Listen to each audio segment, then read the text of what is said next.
Hello everyone and welcome back to the channel. Today we are going to be doing a coloring video based on the last video I shared, which was how to make these cards in full, but I cut out all the coloring during those videos just because it was going to be too long. So these are the finished cards, and if you want to check that video, I will link it below in the description. But this is the stamp set that we are using. I'm going to use the Enchanted Forest stamp and die set. Of course, just for today, we're going to be stamping and coloring. So I stamped it out in 𝗦𝗘𝗧𝗨𝗣𝗥𝗗𝗚𝗡 black ink, which is my favorite to use with alcohol markers. So the great thing if you are new to alcohol markers is they blend beautifully and you can get some really natural looking shadows. So this is my Ohuhu color chart. You can get that for free over on my website. I'll link that below. And you can get the 320 brush and fine tip color charts that I came up with. These markers are amazing, but they're really hard to work with if you don't know which colors to use together. So I spent the months, I don't know how long it took me to do both of these color charts, and you can have them. So if you want that, just click that link below. Okay, that's how I store them. It's easiest for me. I like to have them laying down, and I can just see through that container so that I can see what I'm looking for. Okay, so let's get into the coloring. Now, mind you, this is sped up quite a bit for this video. The real-time coloring took a lot longer, so it took about 4 times as long as what I'm showing you here in this video.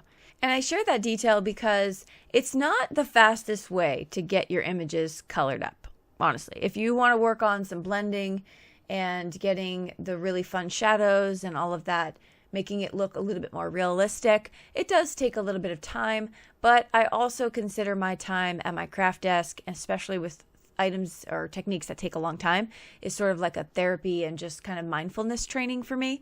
So I just want to share that part with you. It's not a fast technique. I think the fastest I can color, what medium works fastest for me, is probably the real brush pens.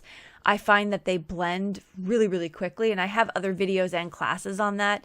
But today, Ohuhu markers are really popular, so today I wanted to share my coloring with them. I shouldn't say Ohuhu markers, I should say alcohol markers are pretty popular. So I am going for the first technique I'm showing you. I'm going to show you twice, but the first one is going in, lining out where I think shadows are with the lightest color, and then going back in with the dark, medium, next lightest, and then lightest. And so I'm using 4 markers for this one. I put the color blends at the beginning of each of the coloring segments. The second technique I show you, I saturate the paper by coloring the whole image with the lightest color, then going back in. I honestly didn't see a difference. I know a lot of people who color with alcohol markers say go darkest to lightest, lightest to darkest. Some say saturate with the lightest first. Honestly, I think if you're patient enough to go back in and blend out the colors, it really doesn't matter what technique you use. Just going back in and making sure that you don't have any harsh lines is the key to alcohol marker coloring, in my opinion. If you want a slowed down version of this, on my website, I have my replay of my alcohol marker coloring class.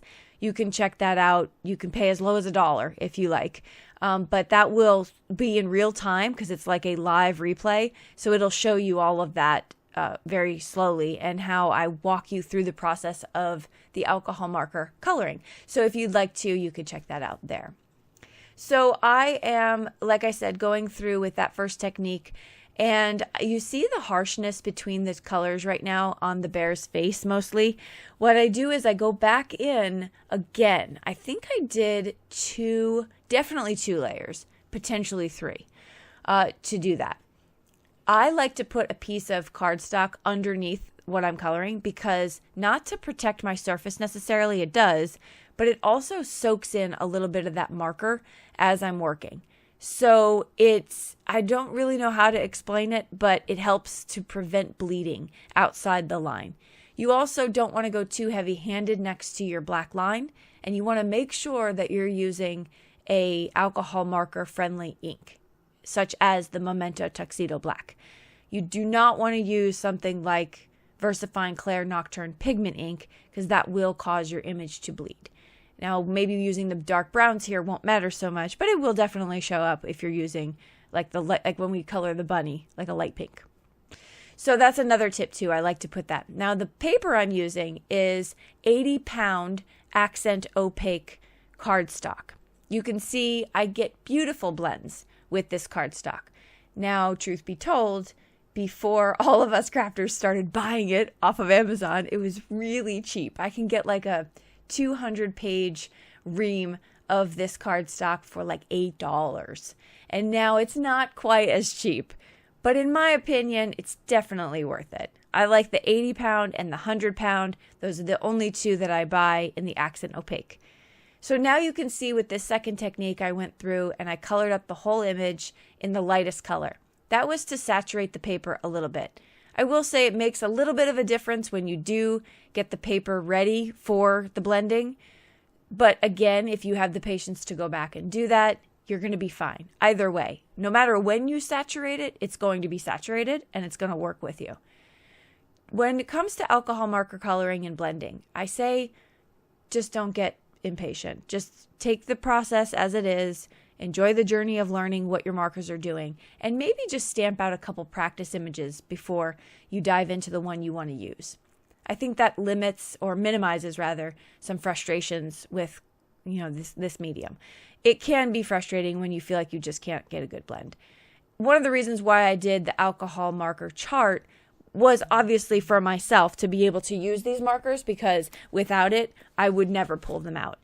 I would be swatching the marker off to the side on repeat just to find markers that blended together, spending most of my time trying to swatch them to find out what would work. Then I'd have to try them out, all 3 or 4, together on a piece of scratch paper. And again, wasting time and wasting ink. So if you're wondering if this marker chart is going to be good for you, if you have maybe a smaller set of Ohuhu markers, maybe you only have the 100, 120, whatever, just get it and then try to see if any of it works. Because I personally do not know if those markers if you're going to have enough blends from what I created with my 320 set. So just give it a go. See what maybe you can find some matches. Now here are my 2 finished bears. Now those are the same colors. I used the same exact browns and they look a little bit different. But I think also that lends to the art of coloring. Not everything's going to look the exact same when you color it. I do notice if you have smaller images or you're using only 3 blends, you can get a lot more symmetry with your colors. So let's say you're putting the same image on a card and you want them to look exactly alike. Smaller the image and the less color blends that you have, you're probably going to get it to look identical. I don't think that's anything anyone's really thinking about, but just in case. So I'm coloring up our little fox here, and you can notice my first layer that went down was really haphazard. I just didn't even fill in all of the marks. There was white pieces everywhere, and it doesn't matter because you're going to go back in and you're going to blend it anyway. So don't overthink it. And when it comes to shadowing, again, that's another place that we get kind of caught up and we overthink that process too. And honestly, I can't imagine anybody really looking at a card and going, that's not where the sun would shadow that piece. Like, I really can't even fathom. And quite honestly, if someone did do that, I'd be like, wow, let's have a chat, because that's really interesting that you noticed that. So don't overthink it. It's all good. No matter what you do, it's good. So here I'm looking at my chart and I'm trying to figure out what colors I want to use next. I came up with these 3, and this brings sort of like a blush pink. I've never met a blush pink bunny before, except from the one from A Christmas Story when he had to put on that little bunny suit. It's the only pink bunny I've really ever seen. All the bunnies in our yard are brown, and our little puppy Snoopy goes after the bunnies like the hunter that he is, which is hilarious because, side note, Snoopy is scared of my daughter's tennis bag when she comes in the house with it. So he's got a little bit of a split in his personality, and we love him for it. Yes, I won't go off on a tangent about our new puppies because they're doing wonderful, but they're hilarious. Back to the coloring. Same process here. I am just adding my shadows where I think that's a little bit easier, because I think where the bunny's holding its little arms, it's going to be shadows, and it's going to be a little easier to identify those things. So there's the coloring for today. I hope that I was able to drop a couple tips for you. Again, if you want to see that in slow-mo, you can join the replay. That link will be in the description box below, as well as the markers and paper and all that stuff that I'm using. Thanks so much for hanging out with me for this. I'll see you in the comments down below and in the next video. Bye-bye.